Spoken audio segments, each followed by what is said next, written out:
اللہ تعالیٰ نے قرآن حکیم میں ارشاد فرمایا کہ افحسبتم انما خلقناکم عبثا وانکم الینا لا ترجعون، فرمایا کیا تم یہ گمان کرتے ہو کہ ہم نے تمہیں بیکار پیدا کیا ہے، اور کیا تم یہ سمجھتے ہو کہ تمہیں پلٹ کر ہماری طرف نہیں آنا؟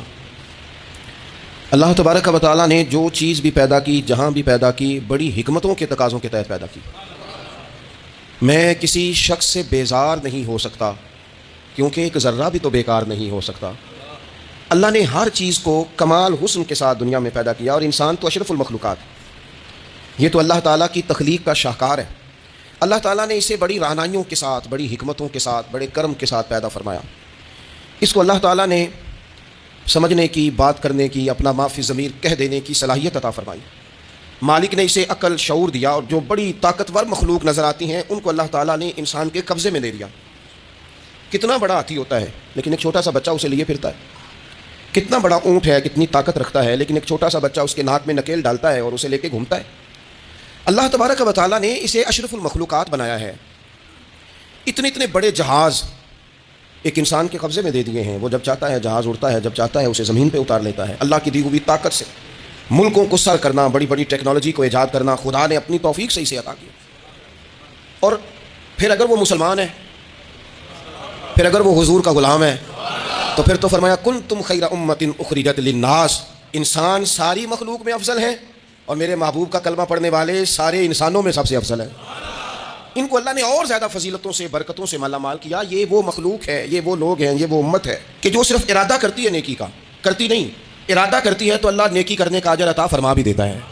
یہ ابھی پلان کرتی ہے کہ میں یہ کام کروں گا تو رب اس کا ثواب شروع بھی فرما دیتا ہے، لیکن پتہ نہیں کیا ہو گیا ہے لوگوں کو، نیکی کے ارادے کرنے ہی چھوڑتے جا رہے ہیں، نیکی کی منصوبہ بندی کرنی ہی چھوڑ دی ہے، خیر کے لیے پلان کرنا ہی چھوڑ دیا ہے۔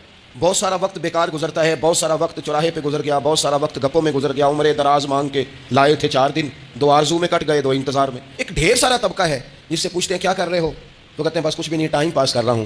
تو میں کہتا ہوں یار اتنا فالتو ٹائم کہاں سے آیا جسے پاس کرنا پڑا؟ میں بور ہو رہا ہوں، تو میں کہتا ہوں بور ہونے کے لیے وقت کہاں سے لیا آپ نے؟ آپ تو مسلمان ہیں، آپ کا تو وقت شریعت نے بڑا قیمتی کر دیا ہے۔ آپ تو 1 منٹ میں 3 بار سورہ اخلاص پڑھ سکتے ہیں۔ آپ کو تو ذرا سا وقت ملے تو آپ جا کے 2 رکعت نماز کی نیت باندھ سکتے ہیں۔ آپ کو تو تھوڑا سا وقت ملے تو آپ کے تو نبی پاک علیہ السلام نے یہاں تک ہماری تربیت کر دی، ہمارے حضور فرمانے لگے تم کانٹا اٹھا سکتے ہو نا گلی سے، تو وہی اٹھا دینا، اس پر بھی رب صدقے کا ثواب عطا کرے گا۔ تو یہاں تو کانٹوں سے بھری ہوئی گلیاں ہیں۔ میرے نبی پاک نے تو فرمایا تھا کسی مومن کو بس خوش کر دینا، وہ چاہے لمحے کے لیے ہی ہو، اس کے دل میں راحت ڈال دینا، اسے تسلی دے دینا، روتے ہوئے آنکھ آنسو پونچھ دینا، اس کو کہہ دینا میں تیرے ساتھ ہوں۔ فرمایا مومن کے دل میں تم نے خوشی داخل کر دی تو 60 سال نفل پڑھنے سے اللہ تمہیں زیادہ ثواب عطا کر دے گا۔ تو یہ فارغ بیٹھنے کا وقت کہاں سے آیا؟ یہ بور ہونے کا ٹائم کہاں سے آیا؟ ہم نے اپنے آپ کو بیکار کر لیا ہے۔ رب نے نہیں بیکار پیدا کیا، ہم نے بیکار کر لیا، ہم نے اپنے آپ کو زنگ لگا لیا۔ ملت کا وہ جوان جس کو چاہیے تھا کہ وہ خاندان کے 20 50 60 لوگوں کو لے کر چلتا، کفالت کرتا، نمائندگی کرتا، آگے بڑھ کے کہتا میں ہوں نا، گھبرانا نہ، وہ نوجوان خود دکھ سناتا ہے رو رو کے، وہ مجبوریاں سناتا ہے، وہ کچی کچی باتیں کرتا ہے، وہ کہتا ہے مجھے کالا جادو ہو گیا ہے، وہ کہتا ہے فلانے کی نظر لگ گئی ہے، وہ کہتا ہے چچا نے آگے نہیں جانے دیا، وہ کہتا ہے میں ابا جی نے صحیح تقسیم نہیں کی تو میں پیچھے رہ گیا۔ اتنی کمزور بات کرے گا وہ مسلمان اپنی صلاحیت کو پہچانے۔ حضرت سعدی شیرازی کے پاس ایک شخص نے بیٹھ کے اپنے دوستوں کی غلطیاں گنوانی شروع کر دی، ان میں یہ بھی غلطی ہے، یہ بھی غلطی ہے، یہ بھی غلطی ہے، یہ بھی غلطی ہے، یہ بھی غلطی ہے۔ تو حضرت سعدی ہنس پڑے، فرمانے لگے اور یاد رکھ تیرے سجن بڑے ہی برے ہیں، پر پانی بڑا بھی گندا ہو نا تو آگ بجھانے کے کام پھر بھی آ جایا کرتا ہے۔ وہ کوئی تو خوبی ان میں تلاش کر لینا، پانی بڑا بھی گدلا ہو تو آگ تو بجھاتا ہے کہ نہیں بجھاتا؟ ہمارا یہ مزاج بن گیا ہے کہ ہم اپنی صلاحیتوں سے کام ہی نہیں لیتے، ہمیں پتہ ہی نہیں ہم کیا کر سکتے ہیں۔ میرے رسول پاک صلی اللہ علیہ وسلم کا کمال یہ ہے کہ حضور نہ انسان کی صلاحیتیں اجاگر کر دیتے، محبوب اجاگر کر دیتے، حضور اندر جذبہ پیدا کر دیتے۔ اس طرح کا وہ اقبال کہتے ہیں کہ تمہارا وقت کا امام وہ نہیں ہوتا جو تمہیں کہے حالات بڑے خراب ہیں، اس قوم کا کچھ بھی نہیں ہو سکتا، اس ملک کا کچھ بھی نہیں ہو سکتا، فلانا ادارہ بھی خراب ہو گیا، فلانا بندہ بھی کرپٹ ہو گیا، فلانا بھی دنیا دار ہو گیا، پیر بھی خراب ہو گئے، مولوی بھی خراب ہو گئے، سیاستدان بھی خراب ہو گئے، اور بیوروکریٹس بھی خراب ہو گئے، اور تاجر بھی خراب ہو گئے، اور فلانی برادری یہ ظلم کرتی، فلانا قبیلہ یہ ظلم کرتا ہے، فلانے شہر کے لوگ، اسی چکر میں صرف مایوسیاں پھیلانی ہیں، کبھی خیر کی بات ہی نہیں کرنی۔ لیکن اقبال کہتے ہیں کہ ہے وہ تیرے زمانے کا امام برحق جو تجھے حاضر و موجود سے بیزار کرے اور موت کی شکل میں دکھلا کے تجھے جلوہ یار زندگی تیرے لیے اور بھی دشوار کرے، وہ تیرے اندر رمق پیدا کرے۔ آج جو حاجی غار سور پہ جاتے ہیں تو یہ لوگ پانی کی بوتل ان کی بغل میں ہوتی ہے، رستے میں 3 4 جگہ بنی ہوئی ہیں، پانی پئیں، چائے پئیں، جوس پئیں، بندوبست ہے، آپ کے کھانے پینے کے لیے آپ چیزیں خرید سکتے ہیں۔ اوپر جائیں تو وہاں بھی سارا کچھ بیٹھنے کا بہترین اہتمام ہے۔ جب حضرت صدیق اکبر گئے تھے تو دن کو نہیں گئے تھے، رات کو گئے تھے۔ اور جناب اسماء بنت ابی بکر جب رات کو کھانا لے کے جاتی تھی تو وہاں تو دن کو آج بھی 1400 سال کے بعد بھی آبادی کوئی نہیں. اس وقت کیا منظر ہوگا. اور اب رستہ بن گیا تھا, اب تو رستہ بھی نہیں تھا. تو حضرت اسماء کہتی ہے میں اکیلی روٹی پکاتی تھی, پھر اسے باندھتی تھی. پھر میں یہ نہیں کہ 2-4 میرے ساتھ ساتھی چلو تو پھر غار ثور پہ چلتے ہیں, لوگ تو یوں جاتے ہیں نا. فرماتی میں دیکھتی تھی ادھر ادھر کہ کوئی ہے تو نہیں, دیکھ تو نہیں رہا. جب کوئی نہیں ہوتا تھا تو رات کو جاتی تھی اور غار پہ کھانا دے کے آتی تھی. اور حضرت صدیق اکبر نے حضور کو کندھوں پہ بٹھا کے کہا تھا حضور پتھر نکیلے ہیں, ان کی نوک تیز ہے, کہیں مقدس قدموں کو تکلیف نہ دیں, اگر مہربانی کریں تو میرے کندھوں پہ نہیں بیٹھ جاتے. حضور حضرت صدیق اکبر کے کندھوں پہ بیٹھ گئے. درویش کہنے لگے پباں پہاڑ قدم نہیں جے لاؤندا تے 100 پہاڑ تے چڑھیا جاندا, او پہ جاندا جے یار نبی دا, اے اصلی دلدار نبی دا, او پہ جاندا جے یار نبی دا, اے اصلی دلدار. اپنے اندر جذبہ پیدا کرے. ہم کچھ کر سکتے ہیں. غریب ساری زندگی دکھ ہی سنائے گا کہ میں غریب, اس نے محنت کب کرنی ہے, جدوجہد کب کرنی ہے, اس نے آگے کب پڑھنا ہے, وہ کب تک یہ کام کرے گا. اپنی زندگی کے اندر شعور پیدا کریں اور اپنی صلاحیت سے کوئی نفع لیں.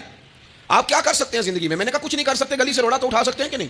کچھ انقلاب اپنے مزاج میں پیدا کریں, کچھ تبدیلی پیدا کریں. اس کے لیے سب سے زیادہ ضروری یہ ہے کہ ہم اپنے اندر اخلاقی تبدیلی لانے میں کامیاب ہو جائیں. کائنات میں قوم وہ سمجھتی ہے جن کا اخلاق سنور جاتا ہے, اور جو لوگ اپنے اندر اخلاقی تبدیلی نہیں نہ لاتے. آپ دیکھیں نبی پاک علیہ السلام کا انقلاب کس طرح کا ہے. عرب کے لوگ سمجھتے تھے کہ معاف کرنا بزدلی ہے, صبر کرنا بزدلی ہے. وہ کہتے تھے یہ کیا بات ہوئی, ہمارا دشمن کیا سمجھے گا کہ بزدل ہے انہوں نے معاف کر دیا ہے. وہ کہتے تھے معاف کر دیں تو کمزور پڑ جائیں گے, سامنے والا کہے گا کہ ان کے پلے کچھ نہیں, معاف کر دیا. اور ہمارے زمانے میں آج معاف کمزور آدمی کرتا ہے, طاقتور آدمی معاف نہیں کرتا. وہ جس کے پاس طاقت نہیں ہوتی وہ کہتا ہے ٹھیک ہے میں نے اللہ پہ چھوڑ دیا, حالانکہ اس نے بھی اچھا کیا, پر کمال تو یہ ہے کہ تیرے پاس ساری طاقت ہو پھر بھی تو فیصلہ اللہ پہ چھوڑے. اور حضرت موسیٰ کلیم اللہ علیہ السلام نے عرض کیا تھا مالک تیرے بندوں میں تیری نظر میں معزز کون ہے؟ تو رب کریم نے فرمایا میرے کلیم جس کے پاس بدلہ لینے کی طاقت ہو پھر بھی معاف کر دے, وہ رب کی نظر میں بڑی عزت والا ہے. عرب کے لوگ سمجھتے تھے یہ بزدلی ہے کہ میں معاف کر دوں, لیکن حضور نے ان کو اخلاقی طور پہ بدل دیا, اور نبی پاک نے فرمایا معاف کرنا بزدلی نہیں, یہ تو اعلیٰ ظرفی ہے. تو پھر کس طرح بھلا معافی ان کو ہوئی؟ فتح مکہ کے دن حضور نے اس طرح نہیں معاف کیا کہ پہلے ہمارے یہاں بھی لوگ معاف کرتے ہیں تو ہم پتہ کس طرح معاف کرتے ہیں, پہلے ساری اس کی زیادتیاں گنواتے ہیں. پتہ ہے نا تو نے اس وقت کیا کہا تھا, یاد ہے نا تو بڑی ڈینگے مارتا تھا, یاد ہے نا تو بڑی بڑھ کے مارتا تھا. عرب کے لوگ سارے سامنے کھڑے ہیں, پتہ کون کون ہے؟ اکرمہ بن ابو جہل آخری دن تک لڑے, ابو سفیان آخری دن تک لڑے, سارے لوگ سامنے کھڑے, کچھ بھاگ گئے ہیں جان بچا رہے ہیں. حضور نے کیا فرمایا؟ فرمایا پتہ تمہارے ساتھ آج سلوک کیا کرنا ہے یا رسول اللہ بتائیے. تو نبی پاک نے فرمایا وہی کرنا ہے جو جناب یوسف نے بھائیوں کے ساتھ کیا تھا. بات ہی کوئی نہیں کرنی, پچھلا قصہ چھیڑنا ہی نہیں, نہ کانٹے بچھانے کی بات کرنی ہے, نہ روڑے مارنے کی کرنی ہے, نہ بدر میں آنے کی کرنی ہے, نہ احد میں پتھر مار کے دانت شہید کرنے کی بات کرنی ہے, نہ خندق کی بات کرنی ہے, نہ خیبر کی کوئی بات. جاؤ نہ معاف کیا, بات ہی کوئی نہیں کرنی, معافی دے دی. ابو سفیان کہنے لگے حضور مجھے بھی معافی ہے. سونیا تیرے کرم پہ قربان جاؤں. میرے کریم فرمانے لگے تو قبیلے کا سردار ہے, مکے شریف کے لوگ تجھے بڑا سمجھتے ہیں, دیکھ حضور معاف بھی کرتے ہیں اور عزت بھی دیتے ہیں. فرمایا جا میں نے تجھے معاف کیا, اور جو تیری حویلی میں آ کے پناہ لے لے گا میں اسے بھی معاف کر دوں گا, اسے بھی معافی مل جائے گی جو تیرے گھر آ جائے گا. اب تبدیلی آ گئی, وہ جو اندر کفر تھا وہ ٹوٹ گیا, انقلاب آ گیا. یہی ابو سفیان جو کل تک مخالفت میں لڑتے تھے پھر یہ حضور کے ساتھ جنگوں میں جاتے, اور اس طرح جاتے کہ حضور گھوڑے پہ بیٹھے اور جناب ابو سفیان نے گھوڑے کی لگام تھامی ہے, ہر میدان میں گئے, ہر جگہ خدمت کی. اکرمہ بن ابو جہل کا پتر ہے, کوئی کسر نہیں چھوڑی اس نے, حد کر دی, ہر جگہ لڑا, ہر مقام پہ. لیکن فتح مکہ کے موقع پر یہ بھاگ گیا تھا, جان بچا کے چھپ گیا. اس کی بیوی آئی, آ کہنے لگی سونیا میرے چھوٹے چھوٹے بچے ہیں, مجھے پتہ چلا ہے کہ میرے شوہر کے لیے آپ نے ڈیتھ وارنٹ جاری کر دیے ہیں کہ جہاں ملے مار دیا جائے. صحابہ نے یہ اعلان کیا ہے, وہ سخت مجرم ہے, اس کے لیے سخت آرڈر جاری کیا گیا ہے. تو کریم کیا فرمانے لگے؟ حضور فرمانے لگے تو کیا چاہتی ہے؟ میں کوئی آپ کو قصہ تو نہیں نہ سنا رہا, خدا را مہربانی کریں, تھوڑا سا دل بڑا کریں, تھوڑا سا. وہ ساس کہتی ہے جی میں کہ میں معاف کر دیا جی, تو ہمیں پتہ نہیں پیر صاحب میرے اندر زخم کتنے نے, مثلا کیا ہے, گولی مار دی ہے کسی نے کسی کو. بہو سے کہیں تو کہتی ہے جی میں معاف کر دوں, اس کو معاف کر دوں, آپ کو بتاؤں اس نے تکلیف کتنی دی. مہربانی کرو, ایک دوسرے کو معاف کرو, اپنے دل میں گنجائش پیدا کرو. اس بندے کی بات ہو رہی ہے جو باپ سے لگا ہوا ہے مخالفت کرنے, ابے نے بھی ظلم کیے, اس نے بھی کیے. حضور اس کی بیوی سے کہتے ہیں کیا چاہتی ہے؟ کہنے لگی حضور معاف کر دیں اسے. تو نبی پاک صلی اللہ علیہ وسلم نے فرمایا ٹھیک ہے, یہاں تو معافی کا دروازہ تو سب سے زیادہ کھلا ہوا ہے. تو کہتی ہے تو چلو ٹھیک ہے معاف کیا, ہو گئی بات. اس نے جا کے جہاں چھپا ہوا تھا اسے کہا اکرمہ حضور نے تجھے معاف کر دیا. کہنے لگا کوئی کرنے والی بات کر, وہ معاف کرتے ہیں مجھے پتہ ہے, بڑا کرتے ہیں, پر جو میں نے کیا ہے وہ معافی والا نہیں. مجھے معافی ہو سکتی ہے, یہ کیسے ہو سکتا ہے, یہ کیسے ہو گیا, ہو ہی نہیں سکتا. اس کی بیوی پھر آئی, کہنے لگی حضور وہ مانتا نہیں, یہ تاریخ صرف میرے رسول کی ہے, یہ سیرت صرف میرے رسول کی ہے, کہ جس کو معاف کیا جا رہا ہے اس کی سمجھ میں بات نہیں آ رہی کہ بھلا مجھے معاف کر دیا ہے. حضور کہتے ہیں اچھا تو بتا وہ کیسے مانے گا؟ کہنے لگی حضور اگر کوئی نشانی دے دینا, عرب کے لوگ تلوار دے دیتے تھے, زرہ دے دیتے تھے, پگڑی دے دیتے تھے, چھڑی دے دیتے تھے, یہ دلیل ہوتی تھی کہ فلاں نے نشانی دے دی. اگر کوئی مل جائے نا نشانی, محبوبہ اس طرح تو کوئی نہیں کرتا جیسے آپ کرتے ہیں. کریم نے اپنے سر سے پگڑی اتاری اور فرمایا میری پگڑی بطور علامت کے نشانی کے لے جا, اسے کہہ دے میں نے معاف کیا. اب اکرمہ کو معافی ہو گئی, وہ آ رہے ہیں, یوں اخلاق بدلتے ہیں, وہ آ رہے ہیں. یہاں کوئی بڑا آدمی آئے نا تو پہلے اعلان ہوتا ہے فلاں بن فلاں صاحب آ رہے ہیں، اب ان کو دعوت دیتے ہیں، لیکن وہ اعلان چھوٹا کرتا ہے بڑے کے لیے۔ یہاں انوکھا باب ہے، اکرما کلمہ پڑھنے آ رہے ہیں، نبی پاک صحابہ سے کیا فرما رہے ہیں؟ فرمایا وہ کلمہ پڑھنے آ رہا ہے، اطاعت قبول کر کے آ رہا ہے، سر تسلیم خم کر کے آ رہا ہے، اس کے سامنے اس کے باپ کے کسی ظلم کا اظہار نہ کرنا۔ اس کے باپ نے بڑے ظلم کیے ہیں، زیادتیاں کی ہیں، ہم تذکرہ یہاں ہوتا ہے، لیکن اس کے سامنے نہ کرنا، اس کا تو ابا ہے نا، اس کا تو باپ ہے نا، کوئی بات نہ کرنا، اسے تکلیف ہوگی۔ کس کے لیے؟ صحابہ رو رہے ہیں، حضور یہ کس کے لیے تیاری کرا رہے ہو؟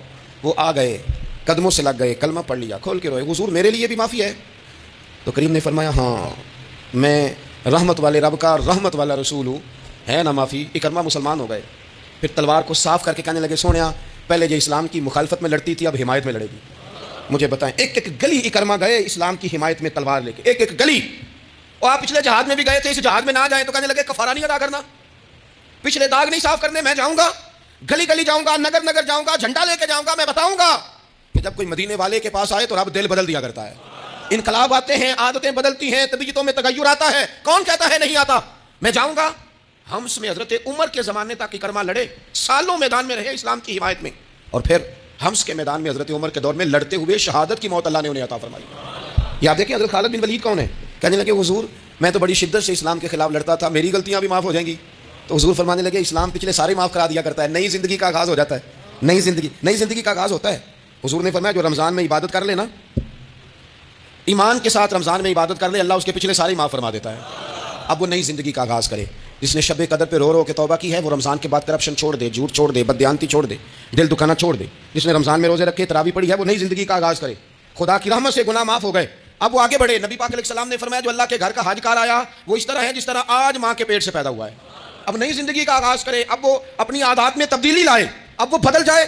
میں کس درد سے یہ بات آپ سے کروں کہ 50 لاکھ مسلمان ہر سال حج کرتا ہے، اگر 25 لاکھ کا کردار بھی ٹھیک ہو جائے تو سال کا 25 لاکھ با کردار مسلمان اگر دنیا کو دیا جائے تو بتائیے امت مسلمہ کا سر کتنا اونچا ہوگا۔ لیکن ہمارا حال وہی ہے کہ حج بھی کیتی جاندے ہو تے لہو بھی پیتی جاندے ہو، کھو کے مال یتیماں دا تے بھیج مسیتی جاندے ہو، پھٹ دلاں دے سیندے نہیں تے ٹوپیاں سیتی جاندے ہو، نفس تے چھری پھیر دے نہیں دمبے کیتی جاندے ہو، فرض بھلائی بیٹھے ہو، نفلاں نیتی جاندے ہو، او دسو تے صحیح بلے شاہ نو ایک ہی کیتی جاندے ہو۔ بات وہی ہے کہ کعبے گئے، مدینے گئے، کربلا گئے، جیسے گئے تھے گھوم پھر کے ویسے ہی آ گئے۔ کچھ تبدیلیاں اپنے مزاج میں لائیں، اپنی عادات میں لائیں۔ حضرت خالد بن ولید نے کہا حضور سارے گناہ معاف ہو گئے، فرمایا ہو گئے۔ حضرت خالد بن ولید نے پھر اپنی تلوار تھامی اور جناب خالد بن ولید پھر اس طرح میدانوں میں نکلے کہ نبی پاک نے فرمایا اب یہ خالد نہیں، یہ تو سیف اللہ ہے، یہ تو اللہ کی تلوار بن گیا ہے۔ اس جذبے سے، شوق سے اپنے مزاج کو تبدیل کر کے اس طرح میدان میں آئے، فرمایا اب یہ اللہ کی تلوار ہے، پورا وجود زخمی کرایا اور ساری زندگی اسلام کی حمایت میں تلوار چلائی۔ ہم بدل سکتے ہیں، تبدیلی آ سکتی ہے، ہمیں بدل جانا چاہیے۔ بہلول دانا سے کہا تھا ہارون رشید نے کہ مجھے کوئی نصیحت کر دے، میں بادشاہ ہوں، سخت دل ہو جاتا ہے کئی دفعہ۔ تو حضرت بہلول دانا کہنے لگے میں کیا نصیحت کروں، آپ کا باپ کہاں ہے؟ کہنے لگے قبرستان میں۔ کہا ایک بڑا بھائی بھی تھا، بڑا پیار کرتا ہے، سنا آپ سے، کہاں ہے؟ کہا قبرستان میں۔ تو کہا وہ ایک چچا زاد بھی آپ کے ساتھ میں نے دیکھا ہے، کہا وہ بھی قبرستان میں۔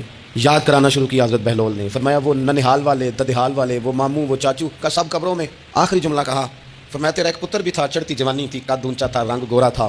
ہارون رشید رو پڑے، کہنے لگے حضور وہ بھی قبرستان میں۔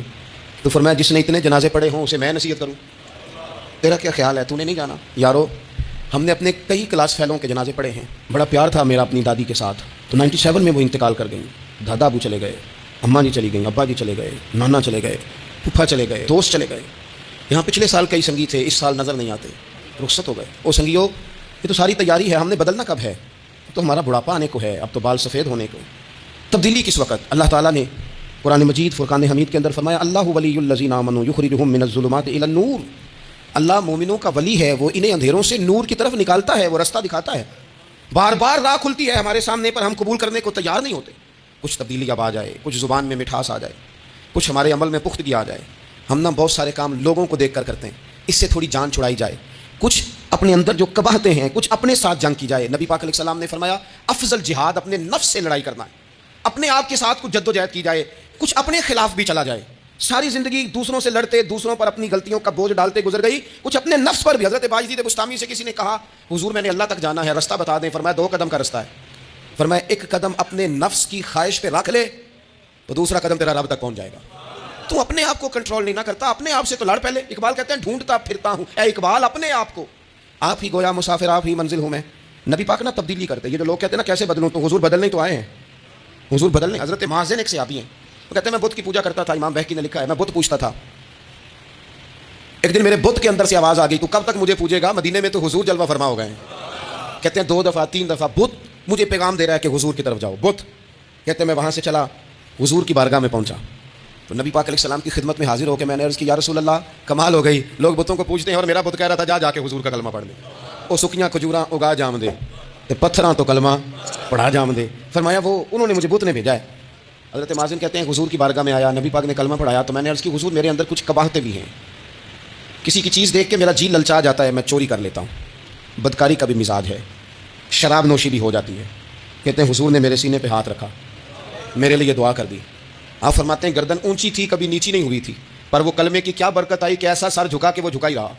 ایسی تبدیلی آئی کہ آ گئی, نفرت ہو گئی. کہتے ہیں حرام مال آتا ہے تو میری طبیعت پہ بوجھ بن جاتا ہے. میں اکثر دوستوں سے کہتا ہوں کہ ہم نا, ہمارے یہاں لوگوں کا عجیب مزاج ہے, وہ اپنا مائنڈ سیٹ کر لینا, کبھی ذہن بنا لینا یہ چیز حرام ہے, تو وہ کبھی بھی حلق سے نیچے ہی نہ جائے. آپ گوشت کھا رہے ہوں اور بڑا اچھا پکا ہوا ہے, بہترین مسالہ جات لگے ہوئے ہیں, بہترین, آپ کھا رہے تھے گوشت, کوئی بندہ آپ کے کان میں آ کے کہہ دے صدقے کا ہے, اس کا منہ میں ذائقہ بدل جاتا ہے کہ نہیں؟ بھائی گوشت تو وہی ہے, یہ کیسے بدل گیا؟ کیونکہ آپ کے نا وہاں کمپیوٹر میں فٹ ہے کہ صدقہ میرے لیے درست. آپ وہ کہتے ہیں یہ تو فارم بن گیا, بھائی یہ کیا بن گیا؟ چلیں اس سے بھی آگے چلتے ہیں. آپ کھا رہے تھے گوشت اور بڑا لطف آ رہا تھا, تو کسی نے کہہ دیا کہ یہ تو جانور ٹھیک ہی نہیں تھا, بیمار تھا یا حرام تھا, ذبح ہی نہیں کیا تھا, صحیح طور پر ایسے ہی اس کو پکا دیا, مر گیا تھا. تو اب تو یہ حال ہوتا ہے کہ الٹیاں شروع ہو جاتی ہیں. کیوں؟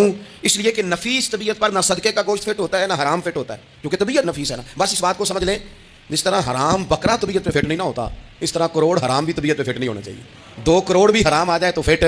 جس دن 2 کروڑ پر بھی الٹی آنے لگ گئی نا, جس دن حرام جگہ پر قبضہ کرتے بھی کیا آنے لگ گئی, ذائقہ بدلنے لگ گیا, کمپیوٹر میں فٹ ہو گیا کہ یہ میرے لیے ٹھیک نہیں.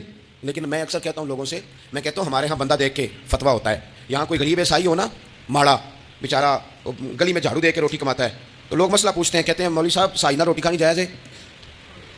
تو میں پھر ان لوگوں سے آگے سے پوچھ لیتا ہوں, میں کہتا ہوں یہ بتاؤ امریکہ کا صدر بھی عیسائی ہے, اس کے ساتھ جائز ہے؟ اتنے وزیر مشیر وزراء اعظم ملکوں کے جا کے کھاتے ہیں, کبھی آپ نے مسئلہ پوچھتے دیکھیں؟ وہاں تو جو مولوی مشیر بنے ہوئے وہ بھی بیٹھے ہوتے ہیں بیچ میں, وہ بھی بیٹھے ہوتے ہیں, آپ بھی ان سے پوچھو. لیکن ہمارا مزاج یہ بن گیا ہے کہ غریب کے حق میں مسئلہ اور ہے اور امیر کا معاملہ ہے تو معاملہ اور اس سے نکلے. یعنی اگر 5 روپے کسی کے گر جائیں تو وہ واپس کرنے بھی ضروری ہیں, اور 5 کروڑ گر جائیں تو وہ بھی. وہ ہمارے ایک دوست کہا کرتے ہیں کہ ایک صاحب تھے, ان کو نا بڑے قیمتی جوتے کا ایک پیر مل گیا کہیں سے گرا ہوا. انہوں نے وہ قیمتی پاؤں جوتے کا گرا ہوا اٹھایا اور وہ بندہ تلاش کرنے لگے کس کا گرا ہے. دیر تک وہ ڈھونڈتے رہے ایک پاؤں کس کا ہے, تھوڑی دیر کے بعد انہیں دوسرا پاؤں بھی مل گیا. پھر انہوں نے بندہ ڈھونڈنا بند کر دیا. انہوں نے کہا دونوں ہو گئے ہیں, اب یہ کام آئے گا, لہذا انہوں نے بند کر دیا. میرے عزیز, یہ تو کوئی طریقہ نہیں ہے نا کہ آپ چیز اگر تھوڑی سی ہے تو اس پر فتویٰ اور ہے, اگر زیادہ ہے تو مزاجوں میں جب ہم یہ لے آئیں گے اپنی طبیعت میں, اور کب تک ہم نے اسی طرح رہنا ہے, کب ہم نے اپنے وجود سے کام لینا ہے, بیکار وقت کب تک گزرنا ہے. کتنے رمضان آئے گزر گئے, کتنے عمرے آئے گزر گئے, کتنی ہم نے دیکھا کہ بس بیمار ہو گئے ہیں, ٹھیک ہو جائیں گے تو پھر اس کے بعد ہم نے کوئی نماز نہیں چھوڑنی, لیکن ٹھیک ہوئے تو بھول گئے, نہیں سے نئی بات شروع ہو گئی. ہم نے کتنی دفعہ کہا کہ آج کے بعد تبدیلی, لیکن کیوں نہیں تبدیل ہوتے. حضرت فضالہ بن عمیر ایک صحابی ہیں, کہتے ہیں میں عورتوں کا معاذ اللہ بڑا رسیہ تھا. ابو جہل نے جب اعلان کیا نا جو حضور کو شہید کرے گا تو اسے 100 سرخ اونٹ دیے جائیں گے, تو کہتے ہیں میں خنجر بغل میں دبا کے نا تو طواف کعبہ کرنے چلا گیا. طواف کعبہ کہتے وہاں جب میں پہنچا تو میں نے دیکھا حضور بھی طواف کر رہے ہیں. تو نبی کریم نے مجھے دیکھتے ہی حضور میرے قریب آئے اور مجھے نہیں بتانا پڑا. حضور فرمانے لگے تیرا نام فضالہ ہے؟ میں نے کہا ہاں. تو محبوب فرمانے لگے کیا باتیں کر رہے ہو اپنے آپ سے؟ کہتے میں دل میں سوچ رہا تھا کہ طواف کرتے میرے قریب سے گزریں گے تو خنجر مار دوں گا. کیا باتیں کر رہے تھے؟ فضالہ کہتے ہیں میں تو جب آیا تھا تو ایک بی بی سے مل کے آیا تھا. میں نے کہا تھا کہ میں آج بڑی رقم لے کے آؤں گا اور معاذ اللہ تیرے پاس رات گزاروں گا. کہتے ہیں میں تو اس سے بات کر کے آیا تھا. تو میں اب حضور سید عالم صلی اللہ علیہ وسلم نے پوچھا تو فضالہ ہے؟ میں نے کہا ہاں. کیا باتیں کر رہے تھے اپنے آپ سے؟ میں نے جھوٹ بولا. میں نے کہا جی وہ تو میں تو ذکر کر رہا تھا اپنے دل میں.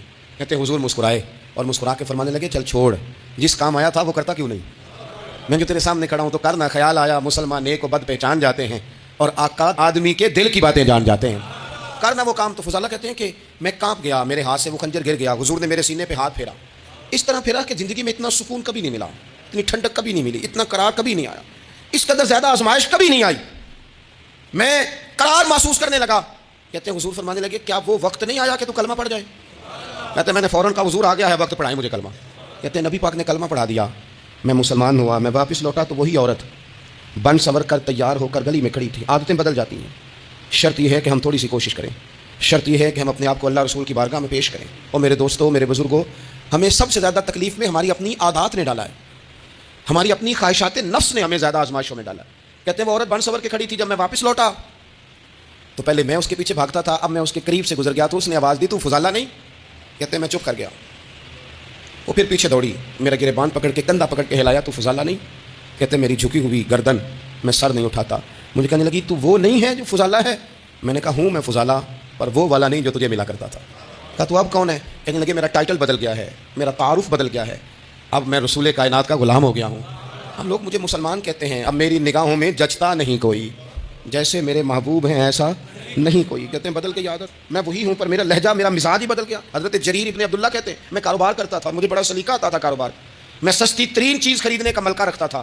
لیکن فرماتے ہیں کہ جب میں حضور کا کلمہ پڑھنے گیا تو نبی پاک نے مجھے فرمایا میرا دین کسی کا بھلا کرنے کا نام ہے، الدین النصیحہ، خیر خی کرنا. فرماتے ہیں پھر میں نے نصیحت کو پلے باندھا. ایک آدمی سے گھوڑا خریدا 300 دینار کا. گھوڑے کو پکڑ کے میں نے جب تھوڑا آگے چلایا تو وہ تو بڑا نرم مزاج تھا، پنجابی چاخیدہ ساؤ ہے بڑا. میں نے کہا یہ تو گھر میں بھی رکھا جا سکتا ہے، یہ تو 400 کا ہے. پھر میں نے اس پر سواری کی تو وہ سواری کے لیے بڑا اچھا تھا. میں نے کہا یار تیرا جانور 600 کا ہے. کرتے کرتے جب میں نے اسے 1000 دینار تھمایا، 400 میں سودا ہو گیا تھا، اس نے دے دیا تھا گھوڑا یا اونٹ. کہتے ہیں وہ شخص میری طرف دیکھ کے حیران ہو کے کہنے لگا جریر تو پہلے بھی آتا ہے، یہ تجھے کیا ہوا؟ تو حضرت جریر کہتے ہیں میں نے اسے کہا پہلے جریر آتا تھا، اب وہ والا جریر ہے جس نے مدینے والے کا کلمہ پڑھا ہے. کنتم خیر امت، ان کا ٹائٹل ہے میرے پاس. کیا اسلام صرف نعرے لگانے کا نام ہے؟ کیا اسلام صرف دوسروں کو یہ کہنے کا نام ہے کہ تو نے مجھے کس طرح کہہ دیا کہ میں عاشق رسول نہیں؟ تو زیادہ ہے، تیرے پاس زیادہ دین ہے. صرف ڈٹ جانا اور زیادہ باتیں کرنے کا نام دین ہے؟ اپنے اندر ایک ایک کر کے غلطیوں کو چھوڑیں. آج کچھ عہد کریں کہ ہم نے فلاں فلاں گناہ سے جان چھڑانی، اپنے اندر کچھ تبدیلیاں لائیں اور کسی کو بتانے کی ضرورت نہیں. ہمارا اور ہمارے رب کا معاملہ ہے. اکیلے میں بیٹھ کے اللہ کے حضور عہد کریں، اکیلے میں بیٹھ کے. آج میں نے آپ سے خدمت میں ایک اپیل کرنی ہے، وہ یہ ہے کہ ہم نے نہ آج عہد کرنا ہے کہ ہم نے جھوٹ نہیں بولنا. ایک دفعہ ہم نے بچے سے کہا تھا، مجبور تھے، شاید بڑے مجبور ہوں گے ہم. کسی صاحب نے نا بڑی مجبوری میں ایک دن اپنے بچے سے کہہ دیا، وہ باہر آیا تھا بندہ پیسے لینے، اس کا قرض دینا تھا، تنگ دستی تھی، مجبوری تھی. تو اس نے کہا بیٹا ادھر آ. اسے جا کے کہا ابو گھر نہیں. آپ نے ایک دفعہ کہا، پھر آپ ساری زندگی روئیں گے کہ پتر میرے ساتھ تو سچ بولا کرنا، لیکن وہ نہیں بولے گا. یہ جھوٹ اتنی بڑی مصیبت ہے. عورت اپنے شوہر سے کہتی ہے پیسے تھوڑے دے دیا کر، جوڑے ایک میں گزارا کر لوں گی، میرے ساتھ سچ تو بولنا. وہ سچ تو بول. تو اگر لاہور جاتا ہے تو مجھے لاہور کا ہی بتا کے جا، میرا رشتہ پیسوں سے نہیں اعتماد سے جڑا ہے. ماں کہتی ہے ماں بیٹے سے، پتر سچی بات تھوڑی کر لیا کر، سچی کیا کر. سچ ختم ہو گیا. اب لوگوں نے جھوٹ کا نام بدل دیا ہے، کہتے ہیں میں نے بہانہ کر دیا تھا. او بھائی آپ نے جھوٹ بولا تھا، صاف صاف کہیں، نام بدل دیا. جھوٹ کھا گیا میرے ملک کو، جھوٹ کھا گیا اس ملت کو. جھوٹ نے اس امت کو قریب سے آ کے تھام لیا. ہم بڑی آزمائش میں ہیں. ہم مطلب ہر شخصی الا ماشاء اللہ، ہر شخصی. آپ کسی شخص سے کوئی معاہدہ کرتے ہیں، کوئی چیز بنانے کی بات کرتے ہیں، خریدنے کی بات کرتے ہیں، وہ جو کہتا ہے اس پر پورا کیوں نہیں اترتا؟ وہ غلط بات کیوں کرتا ہے؟ میرے نبی پاک علیہ السلام سے پوچھا گیا مومن بزدل ہوتا ہے؟ حضور نے فرمایا ہو جاتا ہے کبھی، یہ غلطی آ جاتی ہے. حضور مومن کنجوس ہوتا ہے؟ فرمایا کبھی ہو جاتا ہے. یا رسول اللہ مومن جھوٹا بھی ہوتا ہے؟ تو میرے رسول فرمانے لگے نہیں، میرا کلمہ پڑھنے والا ساری غلطیاں کر سکتا ہے، میرا مومن جھوٹ نہیں بولا کرتا. مومن جھوٹ. ابو سفیان کو کیسر روم نے، ہرکل نے اپنے دربار میں کھڑا کر کے کہا ابو سفیان ابھی کلمہ نہیں پڑھتے تھے، تمہارا کوئی رشتہ ہے نبی پاک سے جنہوں نے مجھے بھی خط لکھا ہے کہ مسلمان ہو جاؤ؟ کہنے لگے ہاں میں چچا ہوں رشتے میں. کہا وہ کیسے ہیں پیغمبر؟ ابو سفیان کہتے ہیں چونکہ میں مخالف تھا، میں نے وہ ساری باتیں کی جو ہم ان کے خلاف کرتے تھے. اس نے آخری بات پوچھی، اس نے کہا ابو سفیان یہ بتا کہ وہ جنہوں نے اعلان نبوت کیا ہے کیا کبھی انہوں نے جھوٹ بھی بولا ہے؟ تو ابو سفیان کہتے ہیں کہ ایک منٹ کے لیے میں نے کہا کہہ دوں، مخالفت تھی نا. تو پھر میں نے سوچا یہ تو عرب کی وزاداری کے خلاف ہے، عرب میں سے تو کوئی جھوٹ بولنا پسند ہی نہیں کرتا. اور پھر میں اگر حضور کو معاذ اللہ جادوگر شاعر کہوں گا تو شاید کسی کو ایک منٹ کے لیے متوجہ کر سکوں، اور نبی پاک نے جھوٹ بولا ہے، یہ تو مانے گا ہی کوئی نہیں. کہتے ہیں بادشاہ نے پھر زور دے کے کہا سردار بتاتے کیوں نہیں، کیا کبھی انہوں نے جھوٹ بھی بولا ہے؟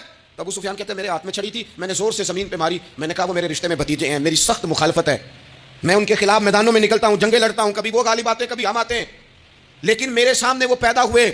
میں نے ماں کی گود میں بھی دیکھا، دادا کے کندھوں میں بھی دیکھا، چچا کے گھر میں بھی دیکھا، سیدہ خدیجہ الکبریٰ کا دولہا بنے بھی دیکھا، ان کی 4 بیٹیاں ان کی گود میں کھیلتے دیکھی، اعلان نبوت کرتے دیکھا، لوگوں کو مخالفت کرتے دیکھا. میرے سامنے ان کے مقدس بال سفید ہوئے. میرا اختلاف اپنی جگہ، پر بادشاہ میں قسم اٹھا کے کہہ سکتا ہوں اس محبوب کی زبان سے جب بھی نکلا ہے حق اور سچ نکلا ہے. اسیر دشمن کی چاہ میں بھی، وہ مخالفوں کی نگاہ میں بھی امی ہے، صادق ہے، معتبر ہے. میرا پیغمبر عظیم تر ہے، میرا پیغمبر عظیم تر ہے، میرا پیغمبر عظیم تر ہے. جھوٹ نہیں کبھی حضور نے بولا. کہتے میں نے جواب دیا تو سناٹا چھا گیا سارے دربار میں. کتنے اس نے سوال پوچھے، گھنٹوں بات ہو، سناٹا چھا گیا. اور پھر بادشاہ نے اپنا پرنا اٹھایا، چادر اٹھائی، کندھے پہ رکھی اور جانے لگا. تو میں نے پیچھے سے پلٹ کے کہا بادشاہ اتنے تو نے سوال کیے، اتنے میں نے جواب دیا، رزلٹ کا بھی تو اعلان کرنا، نتیجہ بھی تو دینا، کیا نکلا؟ تو کہتے ہیں وہ جا رہا تھا، وہیں کھڑے کھڑے اس نے چہرہ میری طرف پھیرا اور کہنے لگا سردار نتیجہ تو نکل آیا ہے، رزلٹ تو نکل آیا. جس بندے نے کبھی بندوں سے جھوٹ نہیں بولا وہ یہ جھوٹ کیوں بولے گا کہ میں اللہ کا رسول بن کے آیا ہوں؟ نتیجہ تو نکل آیا، بات تو کلیئر ہو گئی، اب آگے کیا جانا ہے؟ ایک سردار تھے کسی قبیلے کے, وہ حضور کی بارگاہ میں کلمہ پڑھنے آئے. امام راضی نے لکھا ہے, کہتے میرے اندر 4 غلطیاں تھیں. میں شراب بھی پیتا تھا, چوری بھی کرتا تھا, بدکاری بھی کرتا تھا معاذ اللہ, اور جھوٹ بھی بولتا تھا. حضور کی بارگاہ میں آیا, عرض کی یا رسول اللہ بچپن سے لے کر یہ بیماریاں لگ گئیں, بڑی کوشش کی, ابا نے بڑا مارا, لوگوں نے بڑا کہا, چھوٹی نہیں, اور میں چھوڑ سکتا بھی نہیں. ان کا خیال تھا نا جس طرح ہمارا خیال ہوتا ہے فلانی چیز نہیں چھوڑ سکتے, میں چھوڑ سکتا بھی نہیں. حضور ایک چھوڑ سکتا ہوں, ایک چھڑوا لیں آپ اور کلمہ پڑھا دیں. حضور نے فرمایا بالکل ٹھیک ہے, تو ایک چھوڑ دے. یا رسول اللہ کون سی؟ فرمایا جھوٹ نہیں بولنا. جھوٹ, وہ شراب بھی پیتے ہیں, وہ کہتے ہیں میں بدکاری بھی کرتا ہوں, چور بھی ہوں. حضور نے کیا فرمایا؟ جھوٹ. کیا ان سارے کاموں سے زیادہ سخت حضور نے اس سے منع کیا؟ جھوٹ نہیں بولنا بھائی. کہتے ہیں سونے وعدہ ہو گیا. سیدھے سادے آدمی تھے, دیہاتی سردار تھے, گھر چلے گئے. کہتے ہیں جب وہ شراب کے قریب جانے لگا تو دل میں خیال آیا کہ حضور کے پاس شراب پی کے جاؤں گا, اگر کسی نے پوچھا کہ پی ہے تو جھوٹ تو بولنا نہیں, سچ بولوں گا تو حال کیا ہوگا بھلا, وہاں کیفیت کیا ہوگی کہ میں شراب پی کے یہاں آتا ہوں حضور کی بارگاہ میں, مجھ پہ تو حد لگے گی. کہتے ہیں لہذا شراب بھی چھوڑ دی, اٹھا کے ماری دیوار کے ساتھ. کہتے ہیں میں چوری کی طرف ہاتھ بڑھانے لگا تو میں نے کہا صبح اگر کسی نے پوچھا کہ میری چوری کس نے کی ہے, جھوٹ بولنا نہیں, اور اگر سچ بولا تو سوسائٹی میں عزت کیا رہے گی؟ دفع کرو, جو اللہ نے روکھا سوکھا دیا وہی ٹھیک ہے. کہتے ہیں گلی سے گزر رہا تھا, اس عورت نے پھر آواز دی, اس کی طرف جانے لگا اور قریب گیا تو وہ پوچھتی ہے سنا ہے تو نے کلمہ پڑھ لیا ہے؟ کہتے ہیں تڑپ گیا, درد سے آنسو چھلکے کہ اگر میں اس سے جھوٹ بولوں تو حضور نے منع کیا ہے, اور سچ بولوں تو یہ کیا سوچے گی؟ کلمہ پڑھ کے, مسلمان ہو کے, حضور کا غلام ہو کے, یہ انداز ہے. کہتے ہیں وہاں سے بھی آ گیا, آ کے نا پیچھے ہو کے بیٹھ گیا, پیچھے حضور تقریر کر رہے تھے, پیچھے ہو کے بیٹھ گیا. غور سے حضور کا چہرہ دیکھ رہا ہوں, غور سے دیکھتا جا رہا ہوں. دنیا کہیں اور دیکھ رہی ہے اور میں حضور کا چہرہ دیکھ رہا ہوں. سر سے لے کر پاؤں تک تنویر ہی تنویر ہے, جیسے منہ سے بولتی قرآن کی تفسیر ہے. سوچتی تو ہوگی دنیا مصطفیٰ کو دیکھ کر بھلا وہ مصور کیسا ہوگا جس کی یہ تصویر ہے. کہتے میں غور سے چہرہ دیکھ رہا ہوں. حضور کی خدمت میں گیا سلام لینے تو محبوب نے مسکرا کے دیکھا تو میں نے کہا سونیا قربان جاؤں, میرا ایک جھوٹ چھڑوایا ہے, میری ہر شے چھوٹ گئی ہے, ختم ہو گیا سارا کچھ ہی. یہ مہربانی ہو جائے گی انشاءاللہ. اپنے آپ سے بات کریں, کوشش کریں کہ ہم نے زندگی میں جھوٹ نہیں بولنا, آپ سچ بولیں. میری ملک کے لیڈر اگر قوم کو صرف سچ بتائیں ہمارے پاس کیا ہے, ہم کتنا سروائیو کر سکتے ہیں, کہاں تک جا سکتے ہیں, آپ یقین کریں قوم کا اعتماد قائم رہے. اگر ہم اپنے بچوں سے سچ بولیں, اپنے دوستوں سے سچ بولیں, اپنے محبت کرنے والوں سے سچ بولیں, ہمارا اعتماد نہیں خراب ہوگا, اعتماد قائم رہے گا. وہ ایک شخص نے آ کے کہا تھا نا یا رسول اللہ میں 2 نمازیں پڑھوں گا, اگر آپ کہتے ہیں تو کلمہ پڑھتا ہوں, 5 نہیں پڑھ سکتا. فرمایا تو آ جا 2 ہی پڑھنا, لیکن یہ چھٹی صرف حضور دے سکتے ہیں اور نہیں کو دے سکتا. حضور نے فرمایا 2 ہی پڑھنا. صحابہ کہتے ہیں 2 نمازوں کی شرط پہ کلمہ پڑھا. پھر شارحین فرماتے ہیں وہ وقت بھی آیا کہ وہ تہجد بھی پڑھا کرتے تھے. آپ شروع تو کریں نا کسی کام کو, اپنے اندر چھوٹی چھوٹی تبدیلی پیدا کریں, اور بڑوں سے لے کر. مجھے ادب سے عرض کرتا ہوں, بعض نوجوان بھی شکایت کرتے ہیں, کہتے ہیں بزرگوں کو کہہ دیں کہ جلد باز نہ بنیں, جلدی غصے میں آ جاتے ہیں. میں بزرگوں سے بھی عرض کروں گا کہ تھوڑی نرمی, تھوڑی شفقت, مطلب زیادہ ڈانٹ ڈپٹ کرنے سے بھی تو چیزیں خراب ہی ہوتی ہیں نا, تھوڑا سا ضرب. نوجوانوں سے کہوں گا کہ آپ جوان ہیں تو حوصلہ بھی تو جوان ہے نا, تو زندگی میں حوصلہ, تحمل, بردباری لائیں, اپنی عادات کو تھوڑا تھوڑا کر کے تبدیل کریں. اللہ تعالی ہمیں سمجھ عطا فرمائے.